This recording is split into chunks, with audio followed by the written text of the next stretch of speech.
Welcome everyone to Zoom's webinar on how to market your app. My name is Sharon Markowitz. I lead the marketing for the Zoom app marketplace. Our session is scheduled today for about 45 minutes, but we do hope to give you some time back in your day.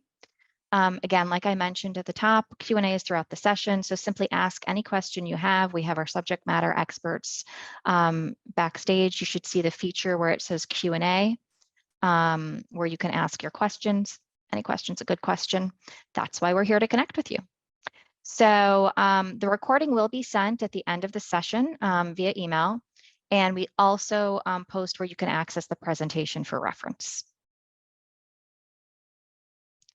So today I am excited to be joined by Alexis Brown, who leads our global Zoom community for our customers, and Bridget Moriarty, who is our corporate PR manager and leads the review process for any third-party press releases and blogs for developers and partners.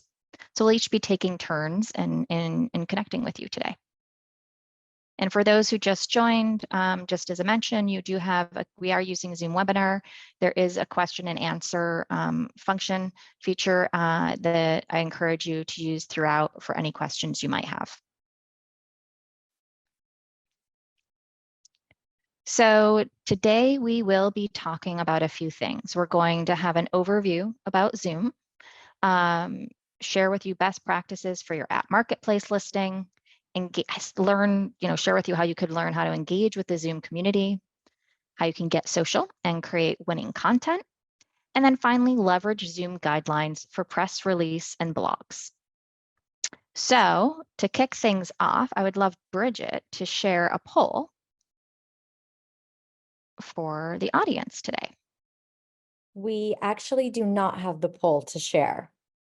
Live change. Live change. Okay. That is okay. So we will then move forward with that. So what I would love to share with you is, I think that we all get hung up in our businesses and so forth. And I wanted to just make sure you understood all the new things that are happening at Zoom. So we thought it would be helpful to just give a quick overview. We obviously are much more than just meetings. It's a complete communication platform that grows with your business. So we developed this visual to help show the products that are now part of the Zoom platform, one platform delivering limitless human connection. So in the center, you'll see Zoom Meetings, of course, our original product.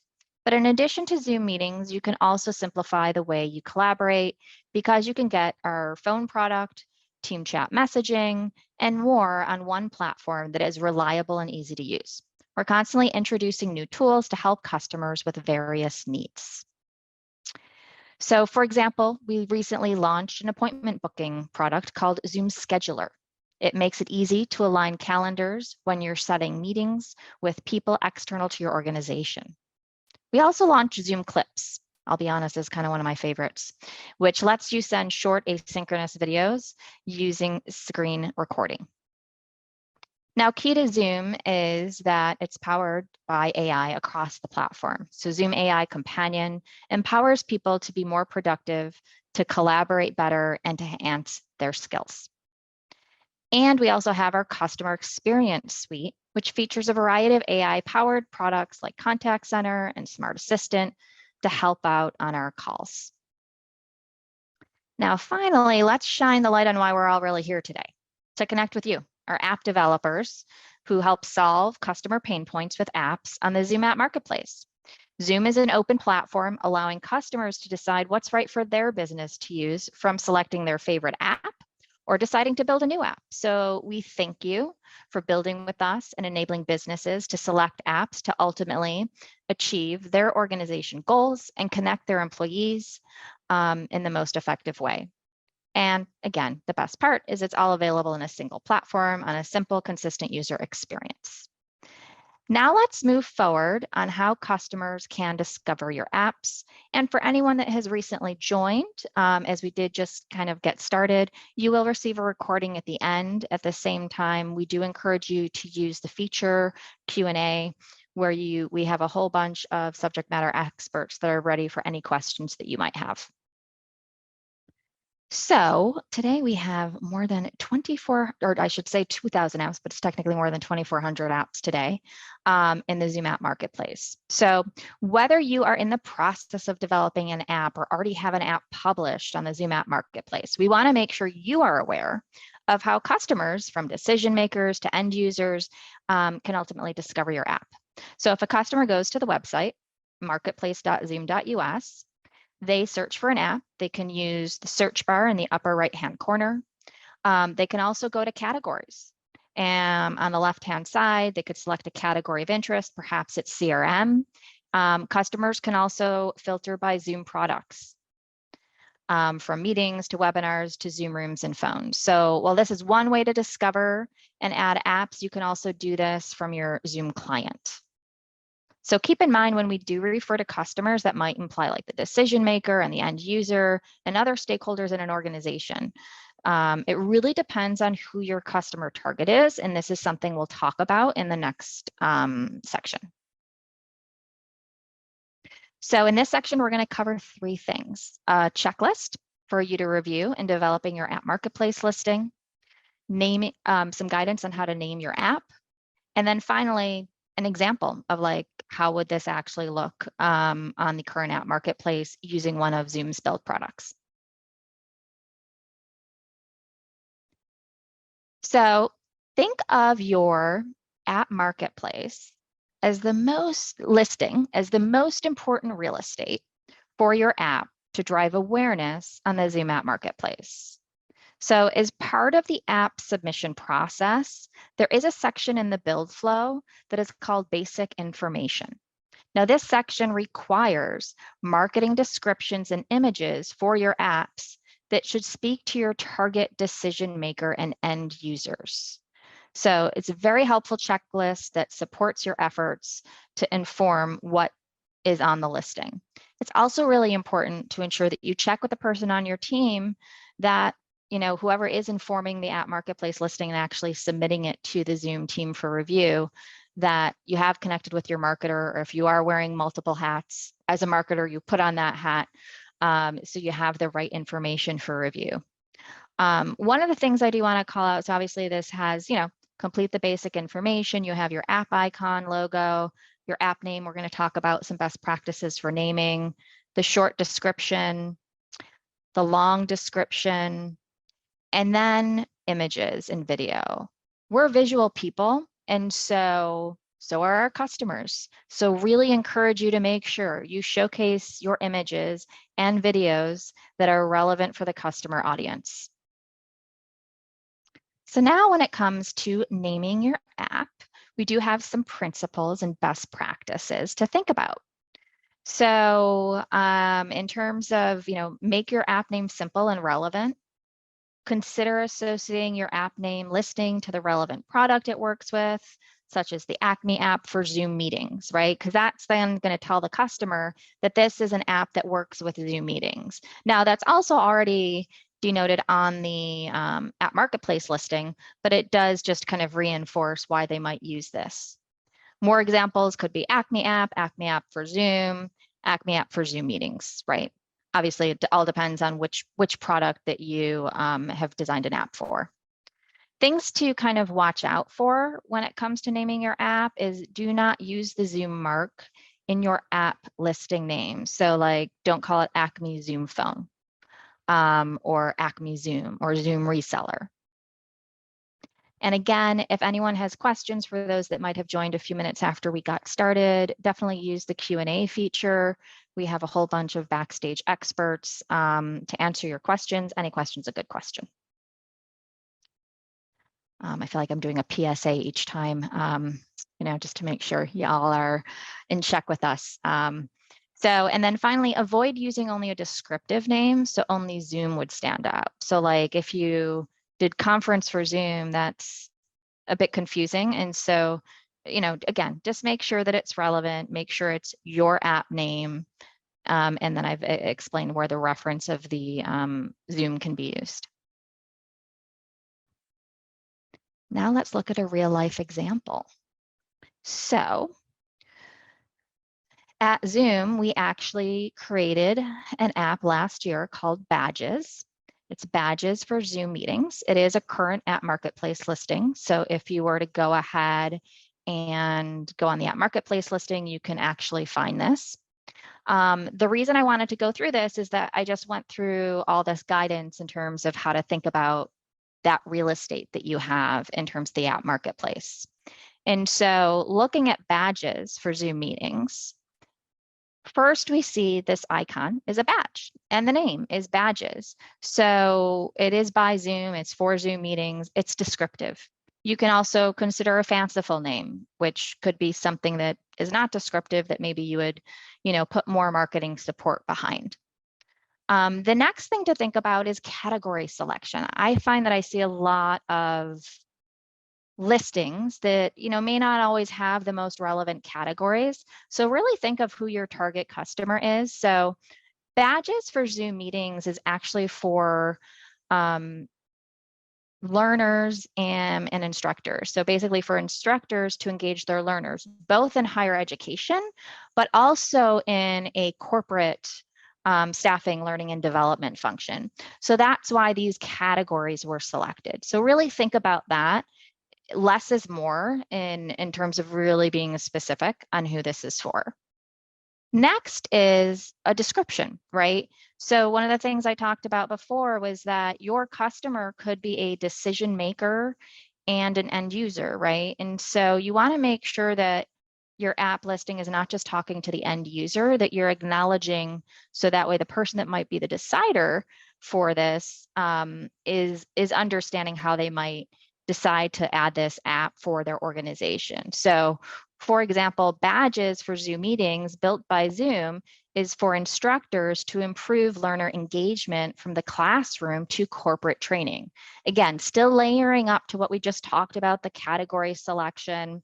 Instructors, and learners, it's who it's for. Instructor also might be part of the decision-making process along with the IT admin. We also just, next, number 4 is clear value propositions and benefits. So right here, improve learner engagement. That's kind of the main value prop. And then a whole bunch of different supporting benefits. And since it's badges, there's some fun having here with, a trophy, a star, a badge, a check mark, right? Recognize learner achievement and describe what that is. Distribute badges easily and then describe what that is. And then next, in terms of number 5, is having relevant and clear visuals. So we'll talk about that on the next page. And then finally, each of you are meant to have a, how do I use this? How do I get started? A support article. And as I mentioned, this is in the app marketplace. So right now, if you were to search badges, you could also find this particular support article. So continuing on. Now, these are the images that are actually on the App Marketplace listing. And it's just so important, again, like we're visual people, to really showcase, like, how does this work? I got a second. How does this work? So in this example, we're showcasing, so they're going to find it in Zoom Clients, right? Here's the Badges app. And then it starts with the instructor, who is, you might not be able to see this here, but it's a professor's name. And then it's going to showcase that, okay, create a session. Then it's going to allow her, in this use case, to name the session. Now she wants to invite her participants or her learners. And this is what they're going to see, a quick way to quickly start to use the app as part of the meeting. Then she's going to go ahead and give different, depending on what the session's about, we'll go ahead and offer badges. And then later on, she can look at a leadership board. And all of these different supporting benefits were articulated in the app listing. This is the visual that shows it.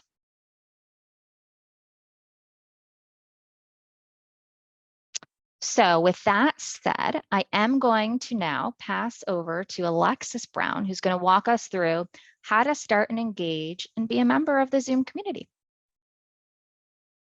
Awesome. Thank you so much, Sharon. I am learning so much about Zoom apps. I love this. Well, thank you all for having me. I am Alexis Brown, Senior Manager of Global Community and Social Media here at Zoom.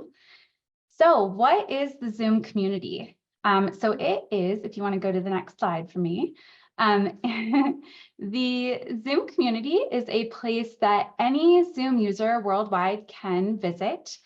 Anyone who has a Zoom account can sign up, and I'll talk about that momentarily in the next slide. But what's the purpose of it? Why would someone want to go here? So the Zoom community is really a place where users can ask questions and find answers. They can connect with like-minded people who are also using Zoom to understand best ways in regards to utilizing Zoom, new innovations, new solutions, and maybe some new apps.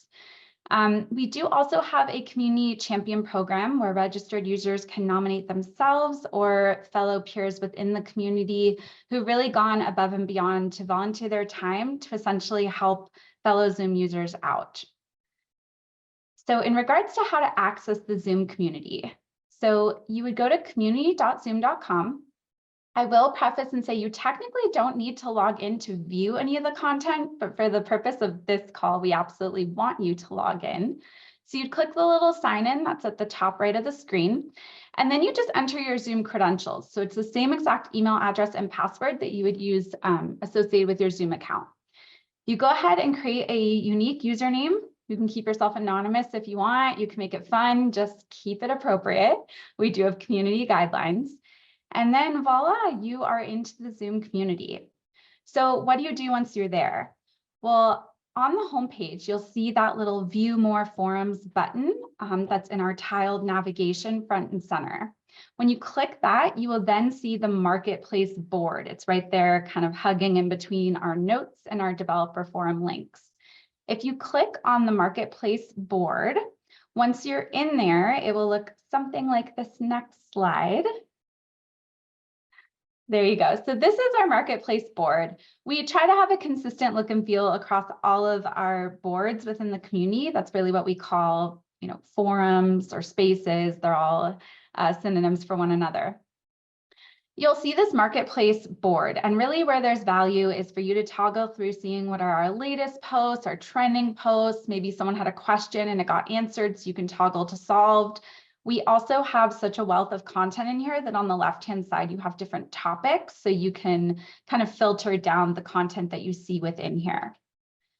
So going to the next slide, how can you get involved in Marketplace? How is this applicable to your app?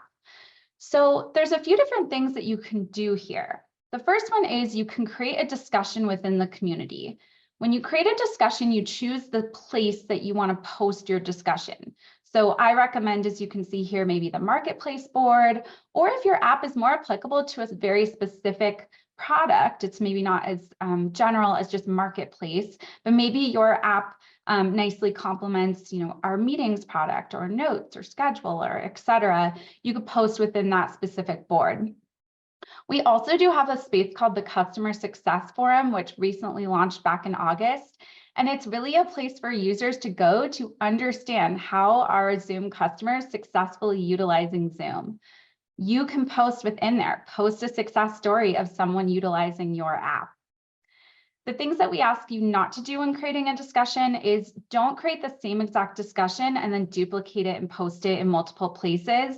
It's actually going to cause confusion for our users and essentially not help you if you have a multitude of kind of responses and questions all over the place. So you can just keep track of your one post. Of course, you can post multiple posts, just keep them different topics and subjects. And then we really do encourage users to avoid kind of promotional links, things that seem spammy or really salesy. We ask that you refrain from that. The other piece here is replying to already existing content. So the community itself has over 300,000 registered users. We have, I think, close to 30,000 pieces of content within the community, so already existing discussions and replies.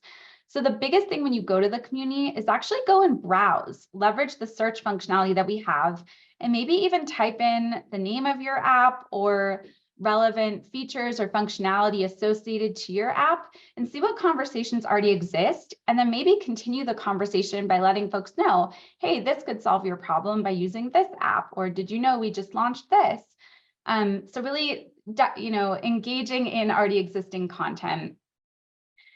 The last thing is just really be authentic and be human within the community. One of my favorite things about the Zoom community is that it really does have that human element. At the end of the day, it's one end user trying to help another end user and really exchange successful knowledge. So I really hope to see all of you guys there. With that being said, Bridget is next to share how to get social with Zoom and tips on creating winning content. So over to you, Bridget. And Awesome. just so everyone knows, sorry, Bridget, is the team is sharing resources. So on the resource feature tab, you will see, for example, Zoom community link shared. And again, my PSA is any question's a good question, use the Q&A. Off to you, Bridget. Thank you. And thanks, Alexis. So hi, everyone. My name is Bridget Moriarty, and I work on the PR team here at Zoom. So oftentimes, depending on the size of your business, we recognize that social and content are oftentimes the go-to-market tactics. So in the next slide, you can skip, Sharon, thank you. As a way to amplify your voice and message, we encourage you to tag Zoom in your relevant social channels. LinkedIn is typically our primary channel. However, think about your target audience. The examples we are showcasing are purposefully straightforward, as ultimately each of you have your own brand voice and messaging you'll be using. You can also use brand assets such as the Zoom app marketplace and other Zoom logos that are publicly available, which you can find in the resources tab, as Sharon mentioned. Then in the next slide, we'll talk about creating some winning content. So when you focus on the customer and the value you offer to the problem they have, creating winning content is possible. So let's take a look at some elements in a recent Zoom blog article you can find here. This is an article that is targeted for small businesses based on customer interviews on the pain points they are solving for and what apps helps them. And in this case, apps that worked with Zoom meetings. This article starts by implying it's for small businesses based on the title. The image adjacent to the title is relevant to the target audience. As you continue through the article, you'll see quotes and images directly from the customers explaining what their problem was, and then seeing what the solution was by showcasing the app. Less is more when it comes to links, as ultimately the click-through rate today is low. Therefore, you want to think what is the most significant call to action to consider, and then focus on that being of reference to the reader to learn more. Finally, think about your content as evergreen. How can you create it once and then repurpose it later down the road? So now I'll continue the discussion on content that specifically mentions Zoom. So I'll walk you through the guidelines for press releases and blogs. And in the next slide, I will go over the process. So firstly, you can share anything with us for approval, but please make sure the app is live on the Zoom app marketplace. We can't review anything if it is not live. Secondly, once your draft is ready for Zoom approval, please send it either to your partner manager at Zoom or email it to press@zoom.us. Thirdly, the turnaround time, depending on your content, is about 7 days. However, if your press release does not touch on our sensitive topics, which include healthcare, AI, government, data, and more, the review process is much faster. In the Resource Center, we will share a PDF of our guidelines that include more details. Next, we may provide edits to your content that coincide with our Zoom messaging. Your content will be approved contingent on the fact that you accept our edits. Lastly, as long as you accept these edits, you are good to publish your press release or blog. So now that you have the process down, I will walk you through some of our big do's and don'ts when it comes to writing press releases and blogs that mention Zoom. So as stated in the last slide, make sure your app is live on the Zoom marketplace. Include the name and link of the app marketplace listing in your piece of content. Make it clear the content is coming from your company only, not Zoom. The title should begin with your company's name, and the first mention of Zoom within your body should refer to Zoom Video Communications, Inc., and therefore after you can refer to us as Zoom. Now for the do not list. Do not write a press release or blog if the app is not live on the marketplace. We're really reiterating this, so we think you all will understand.